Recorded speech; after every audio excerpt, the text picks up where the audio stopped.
With a population of 350,000, 13th century Beijing was one of the most sophisticated cities on earth. Capital of the northern Chinese Empire, famous for its grand palaces, gilded temples, and markets overflowing with silks and spices. In his quest to take these riches for himself, Genghis Khan faced one huge problem.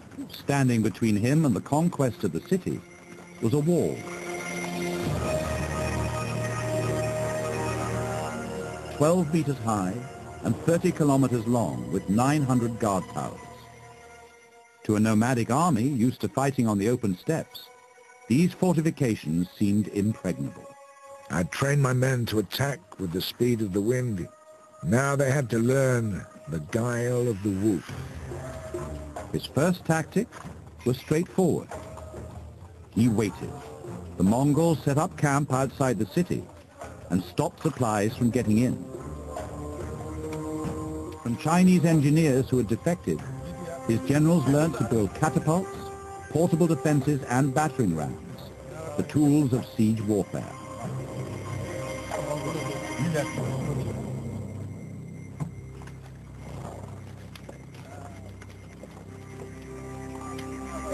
The Mongols were in no hurry. They feasted on the supplies they captured.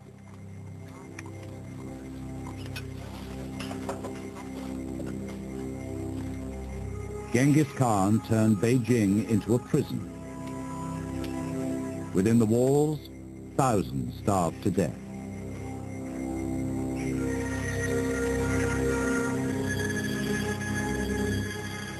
The survivors resorted to cannibalism.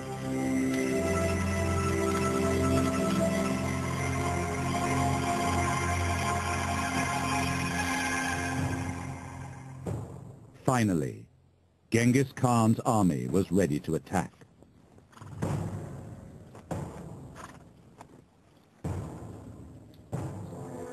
All who surrendered would be spared.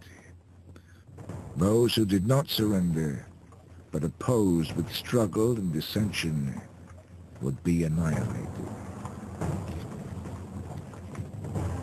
Despite enduring months of starvation, the commander of the Chinese army still controlled a formidable garrison with thousands of men and a powerful array of weapons.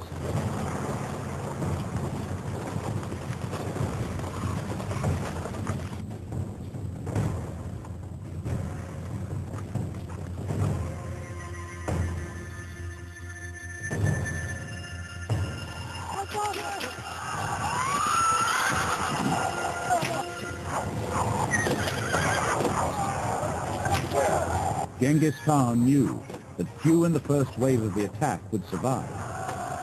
So he forced captured enemy prisoners to wheel the siege engines forward into the killing zone.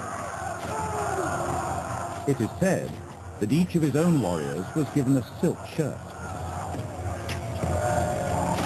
If the arrow penetrated the body, it took the silk with it, making it easier to draw the arrow out and minimizing the wound.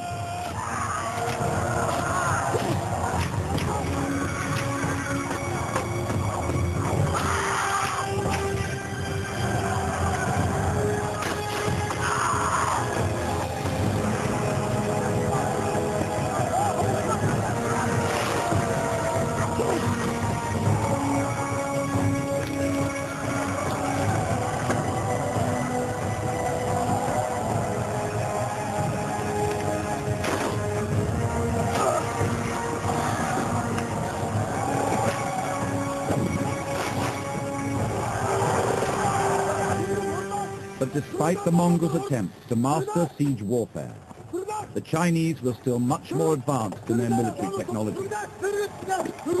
They responded by filling bombs with crude oil, molten metal, chemicals, and excrement.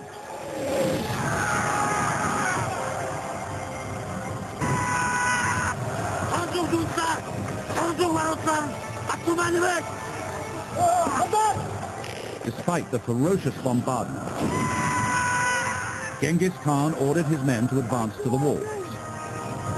Once again, Chinese prisoners were in the front line.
As the city fell, the Chinese commander had just one option.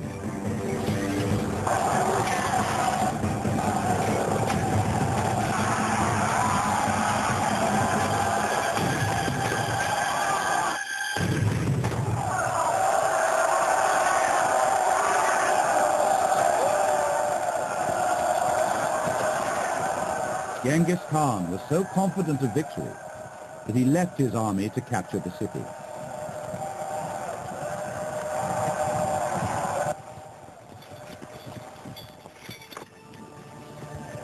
His final command to his generals was to fulfill his prophecy. He ordered total annihilation.